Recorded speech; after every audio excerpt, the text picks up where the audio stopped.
The movie begins with an ominous heart-shaped swimming pool that has not been cleaned for years. A man enters and uses an object to take out the ball from inside it. He throws it away and comes back home, where a little boy is talking to a woman. The little boy is called Eric. The woman seems to be a psychologist. She tells the boy that she is here to help him, and that his parents are worried about him. When she asks why he can't sleep at night, Eric replies by saying that they always wake him up, referring to some unknown entity. He says that the voices wake him up. The voices tell him things that he can't tell others, and sometimes they want him to draw things. The session ends, and the psychologist leaves after telling his parents that the boy has an amazing imagination, and due to being lonely most of the time, he has learned to talk to himself. She tells them that he can't sleep at night due to them moving around quite a lot. Since the family has a job of renovating houses, they move out often, and it takes time to settle down in an unfamiliar place. As the trio talks, Eric looks at them from his room's window. Suddenly, the talkie in his room begins making static noises. He picks it up and starts drawing on a piece of paper. The psychologist leaves. On the way, she turns on the radio and it malfunctions midway, creating static noises and spouting strange incantations. Suddenly, a fly appears on her dashboard out of nowhere. Back in the house, Eric is drawing vigorously. In the car, the fly enters into the woman's ear and she begins feeling uneasy. Her eyes turn red and bulge out,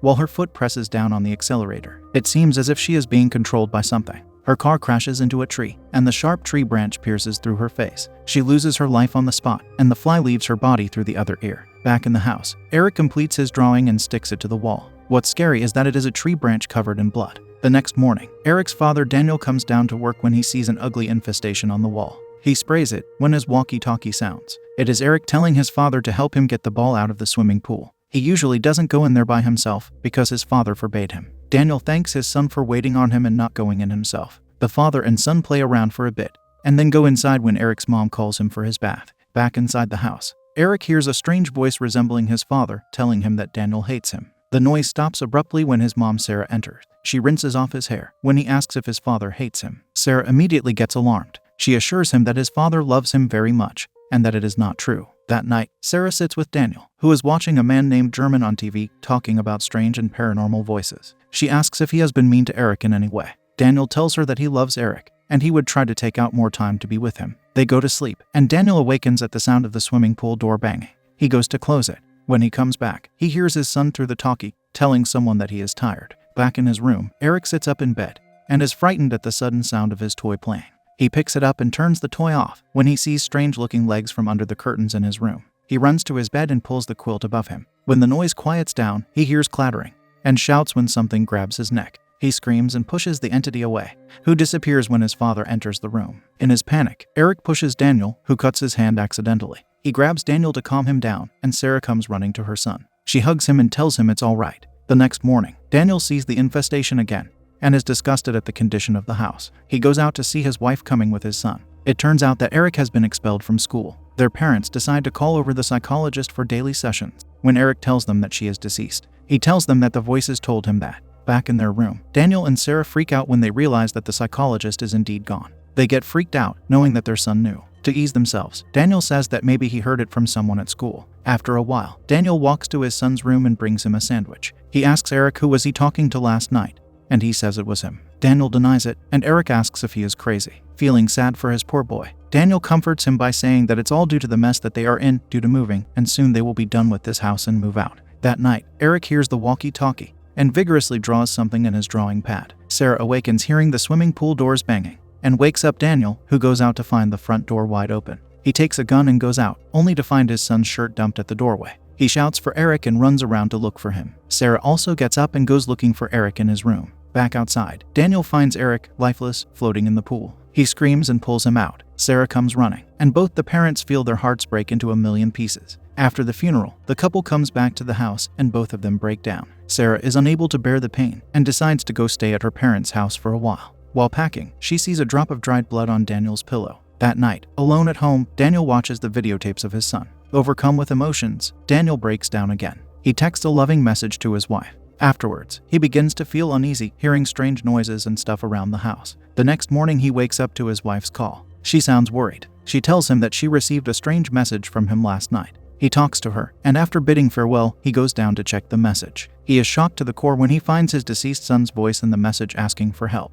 Daniel then goes to seek help from an expert in such things. He asks the writer German on one of his book signing events to help him out. German looks skeptical at first, but eventually agrees and comes to his home with his daughter Ruth to investigate. They do the introductions, and after, Daniel and German go for a walk near the pool. Daniel says that he is willing to do whatever it takes to help his son. He tells him about the incident and says that he is certain something else happened here. Back in the house, Ruth sets up her equipment to monitor the surroundings of the house. With everything ready, German gets to it. He uses a device to listen to paranormal sounds. When he gets a lead, he follows it to find out that it is coming from Eric's room. There, he encounters a strange occurrence where the strange being is caught on thermal camera. The trio looks at the recording and comes to realize that there is a paranormal presence in the house. Ruth freaks out and refuses to accept it. That night, German wakes up after hearing strange buzzing noises. He gets up, sees someone by the door, and follows it to the kitchen. There, he finds out that is none other than his deceased wife. She talks about how she misses him, and while talking, cuts his hand with a knife. Suddenly, Ruth comes running to find her father bleeding in the kitchen. She immediately stops the bleeding and takes the poor man back to his room. Meanwhile, we see Sarah getting a call from an unknown number. The person on the other end sounds like her deceased son.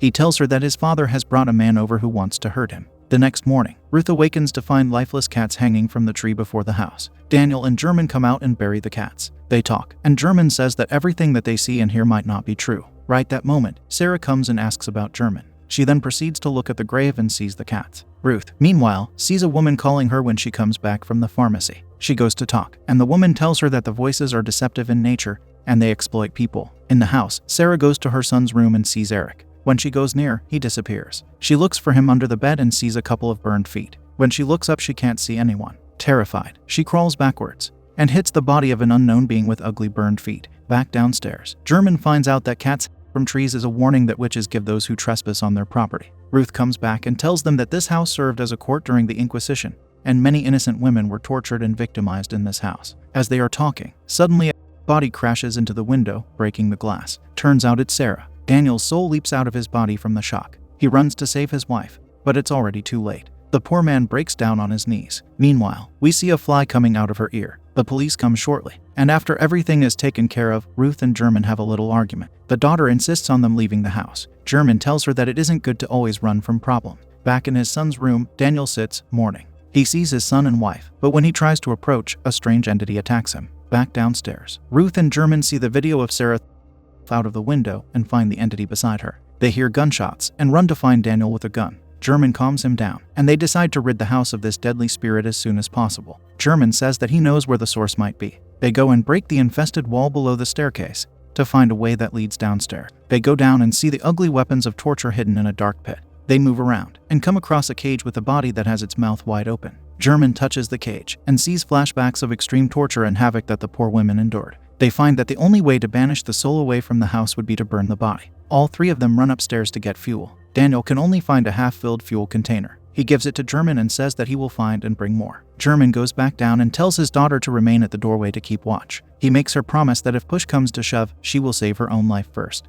The man goes down, and after some struggle, finds the body again. Ruth, on the other hand, is tempted by the evil spirit in the shape of her mother. When she refuses to be tempted, the spirit jumps her from behind and possesses her. Back upstairs in the garage, Daniel is cornered by the spirit, who turns into his wife and son. The emotionally vulnerable Daniel goes and hugs them, and become possessed by the evil spirit. Back downstairs, German throws fuel at the body of the witch, but then the possessed Ruth comes in and stabs him. He tries to tell Ruth to fight it, but when it doesn't work, he hits her with the back of the gun and shoots at the body, which makes it light on fire. Back in the garage, the possessed Daniel is also saved from almost.